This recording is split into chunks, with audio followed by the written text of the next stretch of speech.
Why would anyone play Escape from Tarkov? Let me break it down for you. Incredibly intense and tactical firefights, super in-depth weapon mechanics and gun modding, amazing environments, aesthetics, and overall attention to detail.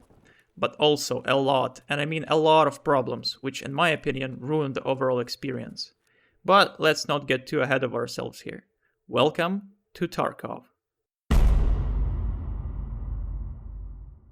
Escape from Tarkov is an MMORPG slash first-person shooter hybrid with a premise that goes something like this.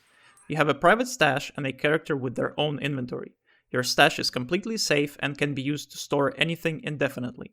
But once you equip something on your character and go into the match, you're risking everything you have equipped, as if you die, other players will be able to loot everything you had on you. The only exception is the small secure container you can put on your character, that keeps the items inside safe even if you die. On the other hand, you can also loot everything others had if you killed them, and you can find random loot scattered across the map. If you manage to grab something good and successfully extract from the map, that loot is forever yours. Unless you decide to bring it into the next match.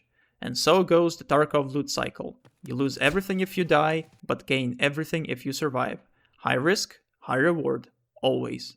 When you first boot up the game, you have to choose which PMC faction you want to go with. American USAC or Russian Bear, and you won't be able to switch later. You would think this choice would have some serious consequences, but in reality, the differences are just clothes, voice lines, and your starting gear. USACs speak English, Bears speak Russian. USACs get a few M4s, Bears get a few AKs. That's it. Once you're done with that, you go into the main menu where you sort your starting gear, equip your character, take the first few quests, and go into the game. And this is where the problems start. Let's get into them one by one. If you're a brand new player, your first experience will likely be dying over and over while trying to understand where to go and what to do. The game doesn't teach you anything, and I mean it. There are exactly 0 in-game tutorials in Tarkov, as the developers expect you to figure out everything on your own. And that would be fine if there wasn't so much to learn in this game. How do I modify my guns? What is the difference between armor class 1 and 4? How is all this ammo even different from each other? What are all these random loot items for? Where are my extract locations? It's cool that you list their names, but where are they? How does the health system work? Etc, etc. You learn all this not in game, but by reading community-made guides and YouTube tutorials, which is okay. But would it kill the developers to implement at least the most basic form of a tutorial? To provide more info in-game and not make people waste their time looking for guides? And on the topic of the game wasting your time, oh boy, we're just getting started. The main draw of this game, without doubt, is the gameplay. You see YouTubers and streamers have these awesome, intense firefights, clutching crazy situations, looting epic rare items, and bringing the coolest looking gear into matches. But for most players, the reality of it is much more tedious and mundane. Let me explain why. If we take 2 players with equal skill level, the person with better gear usually wins. That's just how Tarkov is. While you can always outplay your opponents or get a lucky headshot, there is only so much you can do when it takes 20 shots to the chest from your gun to kill them, while they only need 2 or 3 to kill you. And so, your main objective in Tarkov is always getting the absolute best equipment you can get. Good gun, good ammo, good armor, and good medicine. The issue is, you cannot. At least not unless you grind your ass off. You see, there are 2 ways of obtaining good gear. You either find it in a match, or buy it from the traders. The problem with the first approach is the fact that it's very risky and unreliable. And the problem with the second approach is that the traders won't sell you anything good until you do enough quests for them. And by enough, I mean a shit ton of them. Okay, you might think, these are just quests, how bad can they be? It might not occur to you the first time you play, but almost all of the quests in this game follow the same sleep-inducing pattern. Find something and then bring it back. Of course, it's not that simple.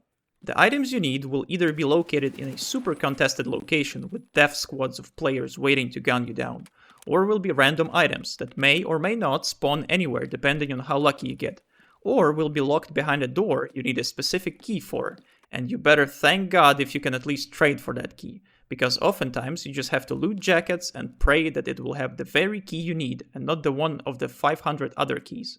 Okay, let's say you went through all that and got the item, finally. Oh no, you died on your way to the extract. I guess you better do all that again, because don't forget, you lose everything when you die. But next time, you decide to outsmart the game and put the needed item in your secure container, so you keep it even if you die. Clever. But oh, what's that? No, my friend, the quests will only accept found in raid items, which means you have to actually survive and extract with them. And so, this is how most of the gameplay goes. You play with garbage gear, hide in bushes, and bust your ass to one day finally unlock good items and be the Chad you always wanted to be. But the way there is long and painful. You will have to grind quests, upgrade your character's skills, which by the way take a long time and affect things like recoil, move speed, and many others, and farm money. And don't get me wrong, the good stuff is all there. The cool modded guns and gear, the ammo that ignores most armor and kills in a few shots, and all the gameplay opportunities that it brings. You can absolutely shit on low-level players when you get to the good stuff. The question you have to ask yourself is it worth spending hundreds of hours to get there? Especially when the game wipes all progress for everyone every 6 months or so? I cannot answer that for you. What I can do is tell you about another aspect of this game that will either waste hours of your time or annoy you to no end. Tarkov has always been known for its terrible performance, but in the recent years it's gotten so bad that I cannot ignore it. For those of you who are planning to buy this game, please pay attention. When I played Tarkov back in 2020, the game had performance issues, but with a good CPU and RAM you could expect to have not just 60 FPS, but reach that sweet 144 FPS on a lot of maps.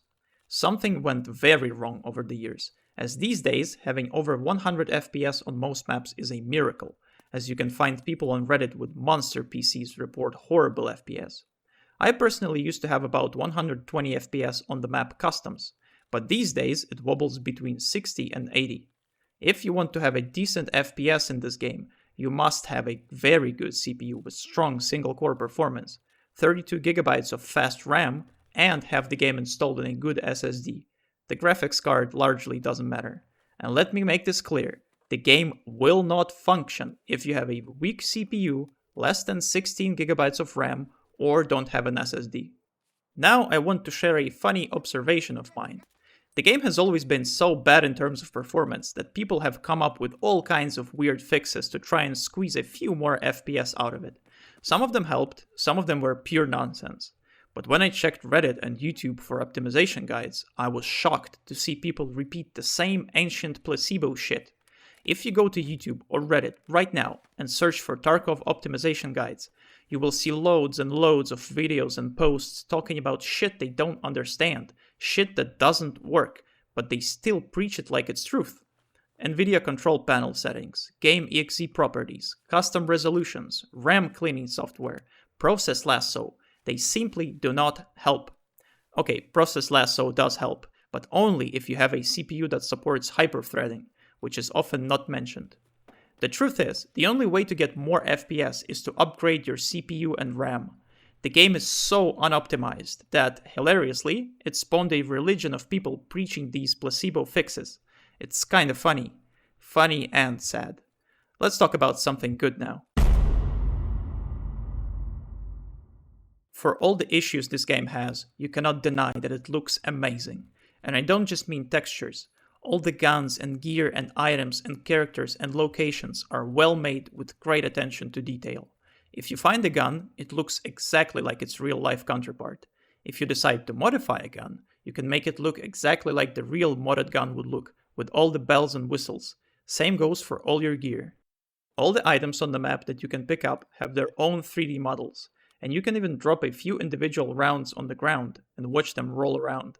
The characters look great, especially the AI scavs who have all kinds of weird outfits and swear at you in Russian, or just talk among themselves if there is no danger around. The maps are visually a work of art. Every single location looks and feels like a real place. The shopping mall is huge, filled with all sorts of big and small stores, and an underground parking area. The woods are wide and open, with a lumberyard, a village, and a small USAC camp. The military base has tanks all around, administrative buildings, barracks, and a radar station, and a very long and elaborate underground tunnel section. and the Streets of Tarkov map actually makes you feel like you're in a real city, although it unfortunately destroys your FPS. The game's atmosphere and visuals are so incredibly immersive that it pains me when it fails in so many other aspects. Okay, let's wrap this up. Is Tarkov worth your time and money?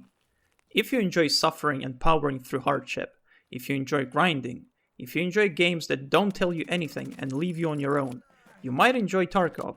For me personally, the answer is no. To me, Tarkov is a dream, a utopia. You dream of these epic firefights and of all these cool guns and gear, but then you wake up and realize that 90% of Tarkov is just grinding, boring quests, performance issues, server issues, sound issues, cheaters, and ultimately just frustration. The game is built on frustration and is fueled by frustration. Nikita Buyanov, the main guy behind Tarkov, once famously said that a frustrated player is more likely to purchase premium features. And what do you know? Tarkov has a $140 premium edition that, aside from giving you a lot of gear, crucially gives a much bigger stash size, a boost to your trader reputation, and a much bigger secure container, all of which serve to reduce your frustration. Make of that what you will. I once believed that the studio can fix all the issues and release the game in a good state so we could finally experience that dream I was talking about. After coming back to Tarkov and seeing that it only got worse after 3 years, I can now finally see that it will never happen.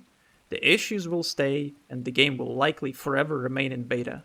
After all, it's just a beta test, bro.